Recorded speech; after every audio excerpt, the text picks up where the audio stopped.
I'm Zach Williams. And I'm Jade Nash. Welcome to UPTV News. Tonight, Pittsburgh rallies around an undocumented member of its community. Foreign language professors at the university are trying to change the general education requirements, but science professors are pushing back. And America has a new president. Donald J. Trump was officially inaugurated on January 20th, but across the country, Americans rallied to voice their opposition. All that and more tonight.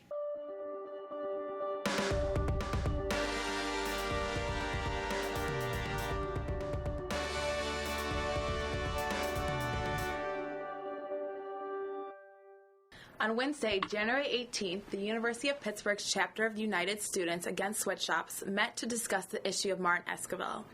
Esquivel, a construction worker and father of 3 from Mexico, has been a part of the Pittsburgh community since 2011 when he entered the U.S. without authorization. While Esquivel was living in Mexico, he was a part of an army and often went head-to-head with cartels. Esquivel decided he and his family should leave when he felt the situation was too dangerous. He had several issues with cartel members, including members setting his house on fire. While his wife and children left Mexico first, crossing the border through California, later to be joined by Esquivel.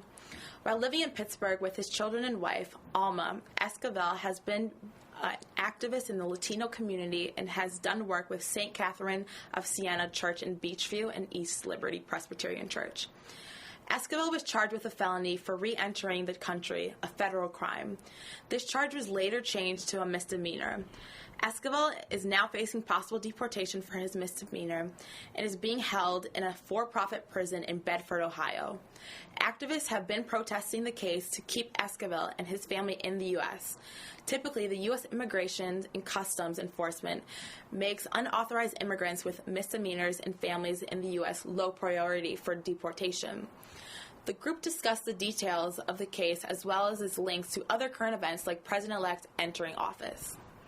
Dietrich School of Arts and Sciences held a vote to amend the foreign language general education requirements in a full faculty meeting on Tuesday, November 17th. This meeting was open to students, and both students and faculty members were given the opportunity to state why they were for or against the proposed change. If this change were to occur, incoming students may not be exempt from language if they passed the language entry exam or took 3 or more years of language in high school and earned a B or higher in those classes, which is the current policy regarding language requirements.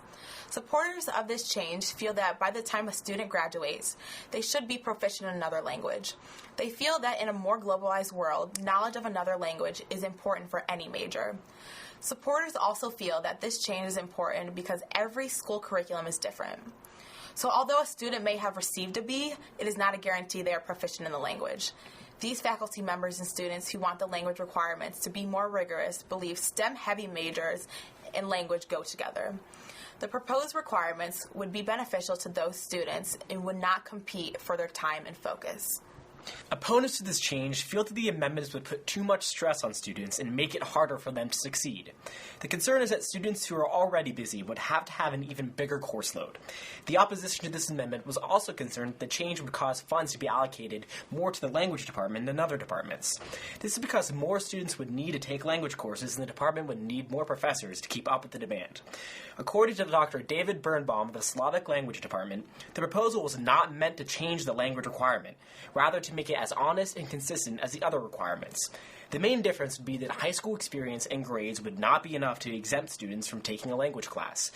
Students with high school language experience would have to take a standardized test to prove their proficiency is equal to a year of a language at Pitt.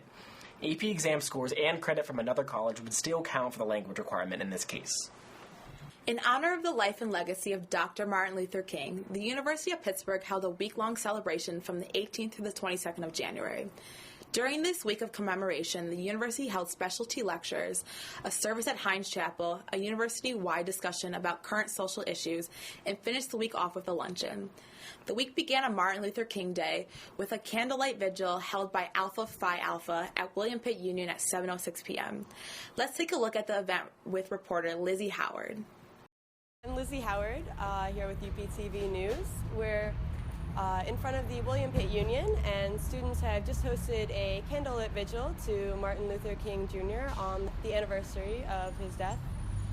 We're here interviewing Leke. Yeah, my name is Leke Falade. I'm a Fall 14 initiate of the Omicron chapter, and I'm a brother of Alpha Phi Alpha Fraternity Incorporated. All right. So can you tell me a little bit about the significance of starting this vigil at 7:06? So our fraternity was actually founded in the year 1906. So if you subtract 12 from 19, you get 7. So we started at 7:06. This event specifically, what's its significance to you as a student and as a citizen?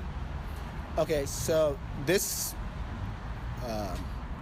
event is actually very significant. We like to honor our brother who achieved. He is very renowned for his achievement during the civil rights, and for us it kind of inspires us to do better. Like we see, especially in the way the country is right now, racial tensions are very high, and we have to challenge ourselves to participate in the political process. We'll make sure that everyone's getting equal rights. We have to fight for gay rights. We have to fight for black rights. We have to fight for everybody's right. We can't just get what we want and stop. So here we come back to just like reflect on the things he did, and we try to see what we can do in the future to help improve things. In D.C. was Pitt's own Andrew Zentgraf, Vice President of Pitt's College Republicans. Thanks for coming on the show. Thanks for having me. Happy to be here. So, Andrew, when did you decide you were going to go to the inauguration? Very late into the game, actually. We did not have plans in place to attend before the election. Frankly, we didn't expect Trump to win, to be quite honest. Right. So given the surprise of the election, we had to go into a crash course planning phase, and we were still hashing out the plans as recent as the week before the inauguration. And were you guys able to make it onto the mall? We were. We made it. We were a little bit far back towards the Washington Monument, but just to be in there for this historic moment was very special to me. And did you guys have any encounters with protesters at the inauguration? I did not in particular. We had cleared away from the mall by the time many of the protests had happened. But just as we were waiting in line, we did see many protesters, and the vast majority were peaceful. So what was your reaction to Trump's inaugural address? I think it was a very strong speech, to be quite honest. He had proven in that speech that he's going to be who he is. He's going to be who he had ran upon. I think there were some areas of the speech that I do not agree with, particularly protectionist trade policies, but this was him genuinely being who he was. And to be quite honest, I don't think the speech is going to be as memorable as inaugural speeches have been in the past, just because this was nothing new. This was nothing like Obama's first address or Kennedy's address. I think it's not. We're probably going to forget about the speech kind of soon, and it may shift back towards Trump's policies. So did the event overall live up to your expectations? Absolutely. Just the grandiosity of the event was tremendous, and being there, seeing the leader of the free world being sworn in was truly a unique experience. Yeah, great. Thanks for coming on. Thank you so much. Yeah, thanks for having me. The day after the inauguration, Saturday, January 21st, downtown streets were flooded with people during the Women's March on Pittsburgh. The Women's March on Pittsburgh was one of many surrogate marches around the country, mirroring the Women's March on Washington, which also took place on the 21st. An estimated 5,000 people marched on Saturday, culminated in Market Square with a rally and live music. According to the group, the event was a stand for religious freedom, human rights, climate justice, racial justice, economic justice, and reproductive justice. I got the story on Saturday on the streets. So tell me why, as Pitt students, it's important for you guys to show up at the Women's March in Pittsburgh. Well, I think historically it's always been kind of important to have marches like this. It's shown that the people the people want, they know who they want, they know what they want represented in politics, and when they show their voices like this, it sort of lets the people above them know that they can't just be beaten down. As a young male, why is it important to show your presence here today at a women's march?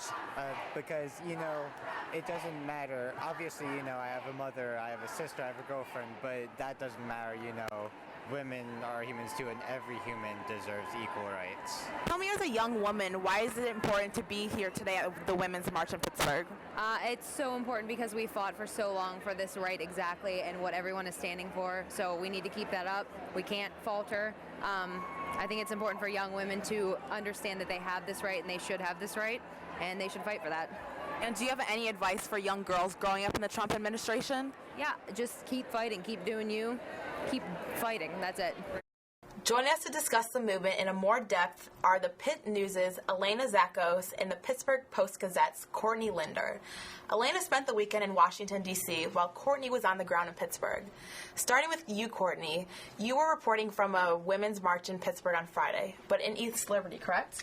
Originally, the march stemmed from the march downtown. There was a break in the group due to the feeling that white feminists were taking over the march downtown, and other women of color and people from the LGBT community, other religions, felt that they were being left out. So that sort of sparked this black feminism march. And the rally at the beginning also included a West African traditional prayer. And then in Washington, was a lack of diversity an issue that you noticed at all as well? Maybe a little bit. There have been some people saying that a lot of the march was organized by coastal elites and normally just more upper class women, but I found there were just people from all walks of life, which was kind of refreshing to see. Sorry. No, you're good. If I can add to that, I also agree that the march that I was at, although it was focused on marginalized people, including women of color, whether it's cis or trans men, all these different groups that sort of end up being on the outskirts, there were a lot of your mainstream feminists, which are the white middle class people, and it was interesting seeing all these different people advocating for one another. So, I agree with Elena that there's a wide range of people there. And for both of you, what was the general feel on the ground during these protests, especially for you, Elena? How was your Friday's march, sometimes violent, versus Saturday's march? Yeah, well, Friday's march, it was less of a march, more of a confused huddle of people trying to figure out where to go to get to the mall, because the authorities kept on putting up fences and then taking them down and putting them up other places and kind of blocking out people.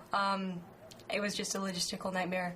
But it was, I wouldn't say it was violent until after the inauguration actually happened and there were people taking to the streets. And there was one limousine that the protesters smashed the windows on and then lit it on fire. There were some trash can fires. But on Saturday, it was very peaceful. Friday, there were 217 arrests in D.C., but Saturday, everyone was just really happy to be marching around and united, I think. Thanks, Elena and Courtney. Thank you so much for joining us. And here are the events that we covered this weekend. I'm gonna let it shine, let it shine, let it shine, let it shine. This checkpoint is closed. This checkpoint is closed. Please raise your right hand and repeat after me. I, Donald John Trump, do solemnly swear. I, Donald John Trump, do solemnly swear. That I will faithfully execute. That I will faithfully execute. The office of President of the United States. The office of President of the United States. You won the electoral vote. No, that's not. And will, to the best of my ability, preserve, protect, and defend. Preserve, protect, and defend the Constitution of the United States. The Constitution of the United States. So help me God. So help me God.